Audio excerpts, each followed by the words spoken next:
Yeah, because you can't just push the car hard the whole way, right? That's right. You have to be kind to the car.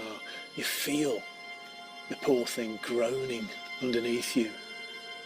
If you're going to push a piece of machinery to the limit and expect it to hold together, you have to have some sense of where that limit is. Look out there. Out there is the perfect lap. No mistakes. Every gear change, every corner. Perfect. You see it?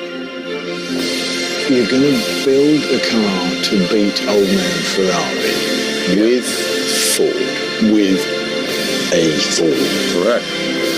And how long did you tell them that you needed? 200-300 years? 90 days. And they're going to work out new ways to screw you. Why? Because they can't help it. And they hate themselves for it. But deep down, who they hate even more are guys like you, because you're not like them, because you don't think like them, because you're different. The name on the middle of that steering wheel should tell you that I was born ready, Shelby. Yeah, boy. When I was 10 years old, Pop said to me, son, it's a truly lucky man who knows what he wants to do in this world, because that man will never work a day in his life. But there are a few, precious few, and hell, I don't know if they're lucky or not, but there are a few people who find something they have to do, some obsessed with them. Some, if they can't do it, it's gonna drive them clean out of their mind. I'm that guy. And I know one other man feels exactly the same.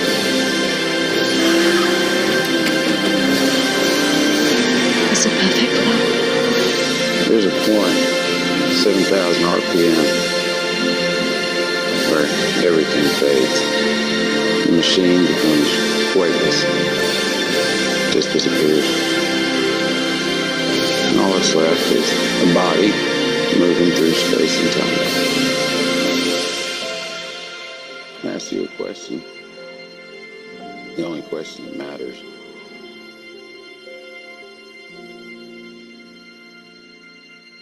Who are you?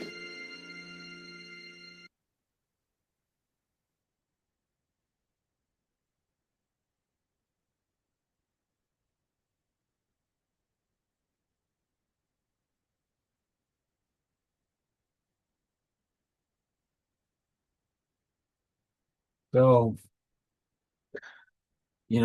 Poppy Connection yesterday was pretty crazy. If you ever get a chance to attend one, I'd attend one. The only one more exciting than attending, the only thing more exciting than attending a Coffee Connection is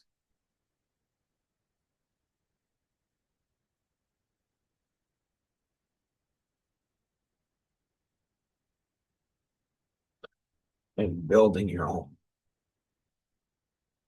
The only thing exciting, more exciting than that is handing it over to somebody else. So, when you look at identity, like, what is it? Like, what is it? And Nora, you can jump in and interrupt at any time. I think the first thing is self-awareness. It's like 50% of identity. And so it's deep humility. It's not like, my dad was a Christian and you go to church and you hear pastors and other Christians and they say, I'm humble, he's humble. You go to a big church where there's like bunches of pastors and they all get up in front of everybody and tell everybody how all the other pastors are humble. It's like, okay, it's not that kind of humility. I mean, it's a deep, deep understanding of I'm no better than anybody else. So that was given to me when I was 8 years old, where God, it's the first time like I felt the direct connection where God was speaking to me and he said, Mark, you're average or below average. First thing I hear out of my creator's being to my being. And it's like, Mark, you're not any better. You're average or below average. you know. And so, what about John Wayne Gacy, who raped and murdered and dismembered and buried, I don't know, over 20 boys under his house and in the backyard? I don't know. It was in my 20s or 30s. I was maybe mid 20s, early 30s, and I was thinking about that. Well, it might have been sooner. So, in this podcast, we won't, hopefully we'll go deep, but not wide. And I thought, my God, are you saying that I'm no better than John Wayne Gacy, who's a rapist, murderer, just heinous person? It's like, yeah, Mark, if you were his personality, if you were raised how he was raised, if you had the experiences he had the experiences with, you might have been worse than him. It's like, really, God? Uh-huh.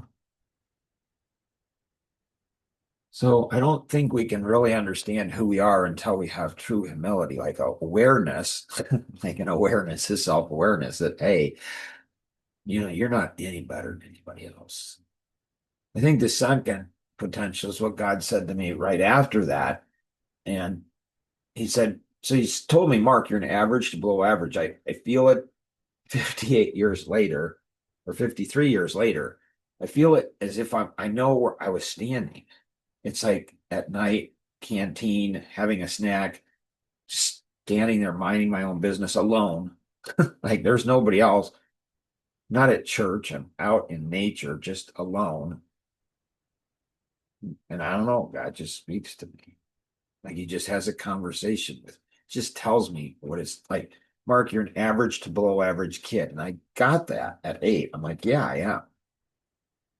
But if you're a good steward with what I give you, you'll change the world. Now, again, I'm an 8-year-old kid. So what do? I'm like, that's cool. Kind of shrug it off like, that's cool. Like, yep, that's cool. And then I go back to eating my treat. At that moment in time, 7,000 RPM, everything stopped. And this requires so much work to internalize this, to really understand, what does this mean? And it requires us to make a choice every day not to be stupid or lazy or sloppy, lazy, undisciplined, pathetic, and stupid. Like that's hard for us as human beings to be. Every one of us, it just is. And then once we have an awareness of ourselves, like that we're no better than anybody else, and that we have like unlimited potential, we can change one person. I can change the world if I need to alone. Like if it's only me, I can do it. Then we have an awareness of others, it seems. And so awareness of others, because if we don't have awareness of ourselves, like when we judge other people's, to have an observation about ourselves, a mirror to ourselves, like I can only see in other people what's in my heart too, to whatever degree. Goofballs will go ahead and they'll remember that. They don't remember anything else. And then to see the potential in other people. And what happens then? This is where it gets interesting. Like, this is where it gets really, really interesting. Is we realize we can be alone. Like we're fine. I was alone when God went ahead and said what he did. It wasn't at a church, it wasn't in a group, it wasn't nobody else. It was just God and I alone. That's it. So Mark as a preteen and Nora as a teenager and a young woman realized this. Like when I was, I don't know, 12 years old, I had an older brother. He was really popular and really smart, really good in sports, and had a lot of friends. I didn't so much. And, I said to him, hey, Vern, if you don't want me, like if I'm irritating to you, Like, how does a 12-year-old boy understand he's irritating to his own little brother? I don't know. You're just aware. Like, if you don't want me around, just tell me. And Nora had that as a teenage girl, and so she was raised Amish, and she's like, it's kind of stupid, Rumspringer. Like, hello, like, why would you do that and have regrets the rest of your life? And then when she was married, and the friends didn't want she was told that friends didn't want to be around her. She's like, okay, Nora, what are you thinking now?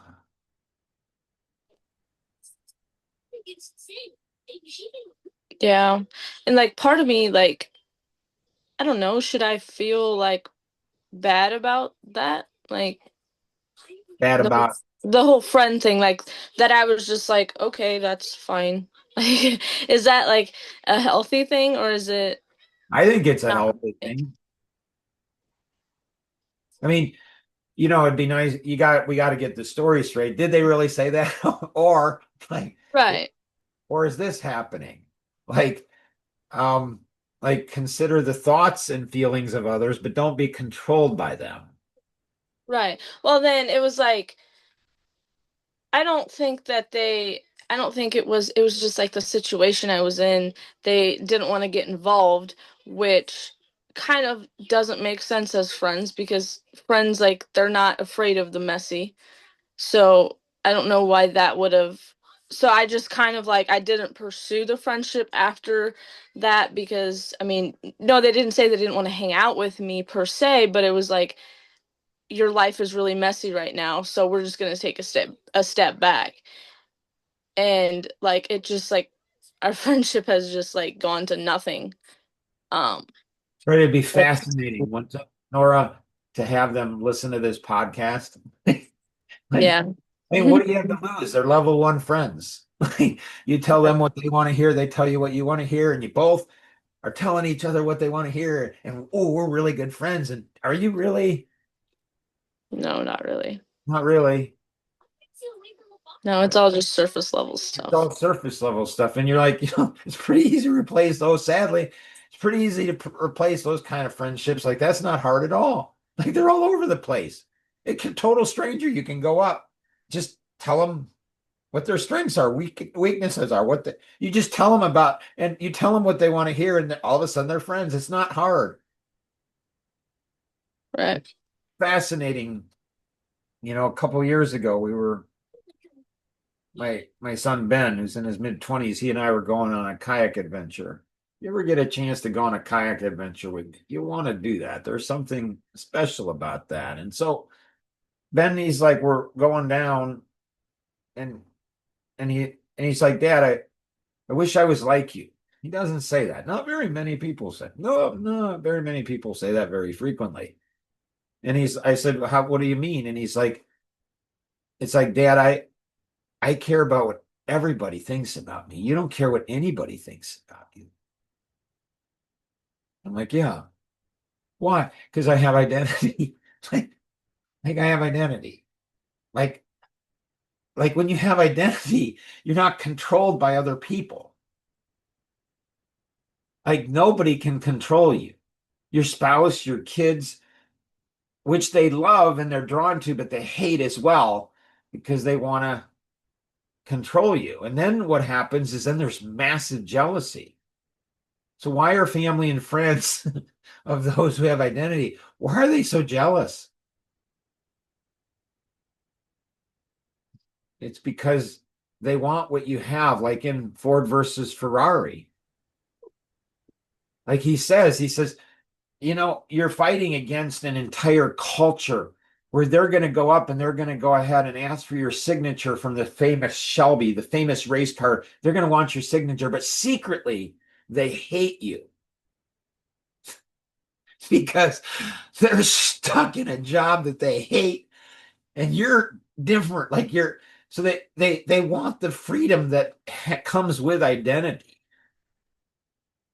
But they And don't realize the risk, the hard work, like they don't that it takes to get to that point. no, the sacrifice. They don't understand. They just don't. So they want what they want without going through and doing anything that the work and the sacrifice and the risk. Like you look at my life and you go, that his life sucks.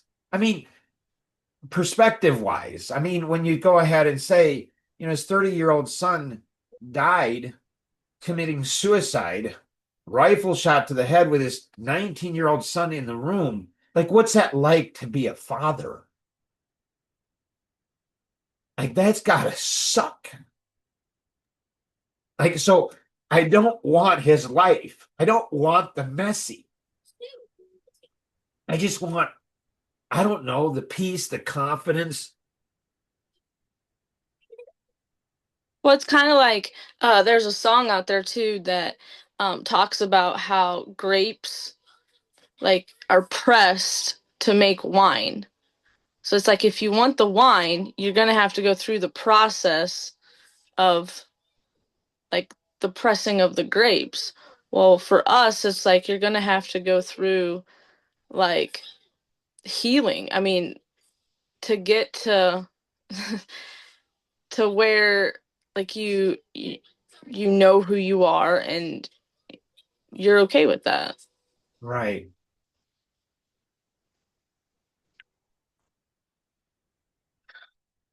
So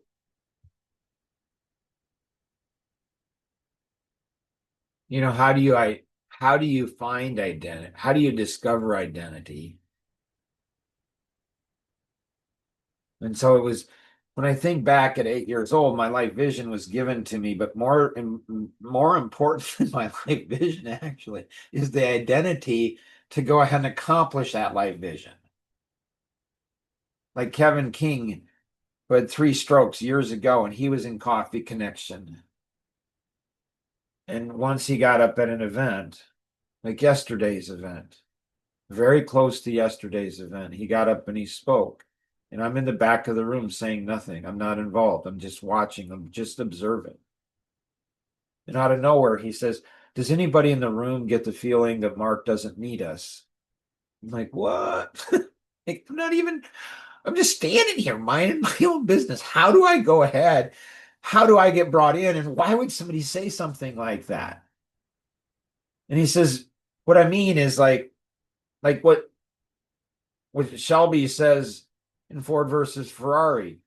Like, but there's some men, there's some people, and hell, I don't know if they're lucky or not. Like, they have something they have to do. Like, it's like, this is what they were created to do. And I've thought for 53 years, like, I'm not special. Like, everybody could do what I do. Like, I'm just really not. I'm average to below average. And so, why are women jealous of Nora? And why are men jealous of Mark? And then there's this song that Nora and I and Ginger Ann put together.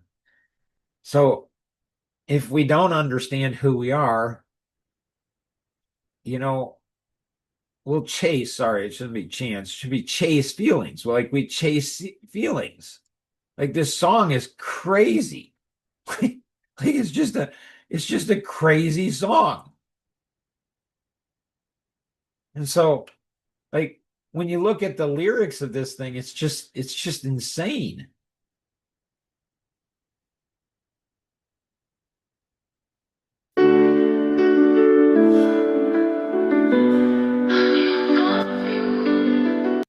So when they say I fell in love with you, like, it's like we fall in love with ourselves and we find somebody else who completes us. But, like, we're not realized, like Kevin King said, he's going to do what God's put him on this planet to do, with us or without us. He's just going to.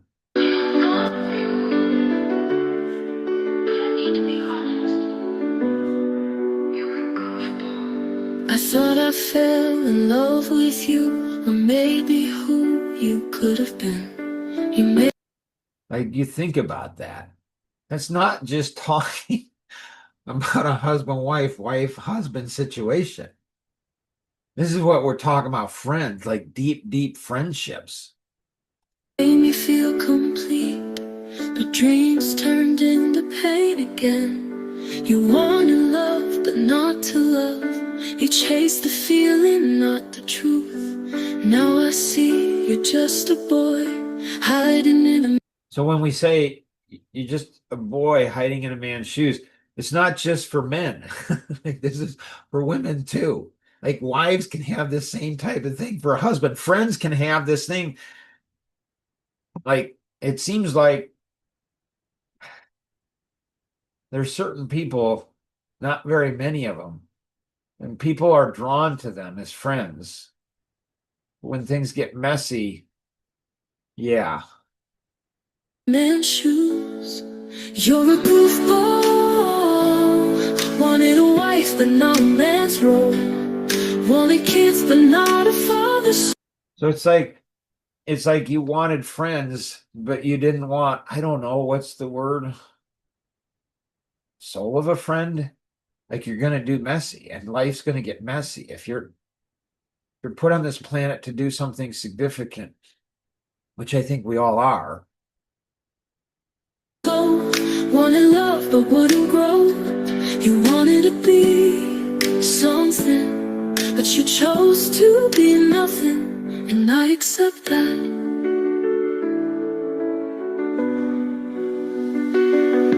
You were sweet in the early days. Yeah, it's a friendship. Like, it's crazy. And Nora, you can jump in if you want to. Like, it's just crazy to me. Like, this is the same thing for friends. It's like there's so much, and then But only for the feeling you get. you're around me as a friend, and because you get a feeling. Okay. You wore a mask so well, but I've seen through it now, and I won't forget. Even a little boy knows how to care. He shields my heart while you're never there. He's more a man at 2 years old than you've ever been in the stories you told. You're a goofball. Wanted a wife, but not a man's role. Wanted kids, but not a father's soul. Wanted love, but wouldn't grow. You wanted to be something, but you chose to be nothing, and I accept that.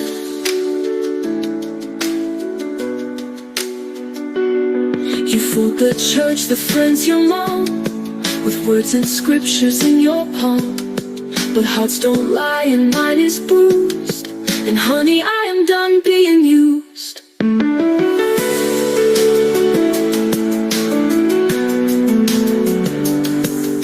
I dreamed we'd rise together. Now I rise in spite of you, becoming the woman I was made to be, while you dance in your deja vu. You're a goofball. Wanted a wife, but not a man's role. Wanted kids, but not a father's soul. Wanted love, but wouldn't grow. You wanted to be something, but you chose to be nothing, and I accept that.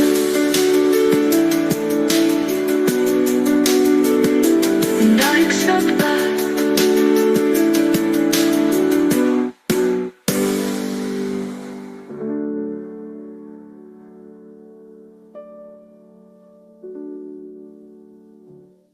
You fooled the church, the friends, your mom, with words and scriptures in your palm. But hearts don't lie, and mine is bruised. And honey, I am done being used. I dreamed we rise together. Now I rise in spite of you, becoming the woman I was made to be, while you dance in your deja vu. You're a goofball. Wanted a wife, but not a man's role. Wanted kids, but not a father's soul. Wanted love, but wouldn't grow. You wanted to be something, but you chose to be nothing, and I accept that.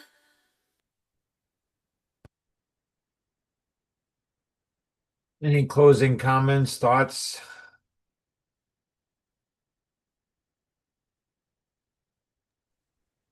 No, it's just when the song says I dream we'd rise together. Um, so the friends I was talking about, like it just blows my mind sometimes because it's like they were pregnant, found out they were pregnant and did the gender reveal and everything, and I actually found out the gender of their baby before they did. And it's just like it I mean, it's just sad that I don't know. Like I just think it's sad. And then I think back on like some of the stuff that like we used to talk about but then found out like they really don't want significant like conversations. It's like I don't know, it's just strange. It's just strange. Yeah. And my guess is there'll be more than one podcast on this where you look back and you're just like, really? Like my own dad. Like, like, well, Mark, nobody's perfect. That I realize, but what did I do? What did I do to get kicked out of the church you started and I invested 26 years into, Dad? Like what it like yeah, it's just so yeah, you want this more than anything else, but you can't even imagine what you're getting into. But even in the most miserable point in my life, the hardest, like I'm happier, more fulfilled, more satisfied than people are at the happiest point. It's just, I don't know, just crazy. So thanks for inspiring so much of all of this, Nora. This is going to be a interesting journey for sure. We'll see ya. Yeah.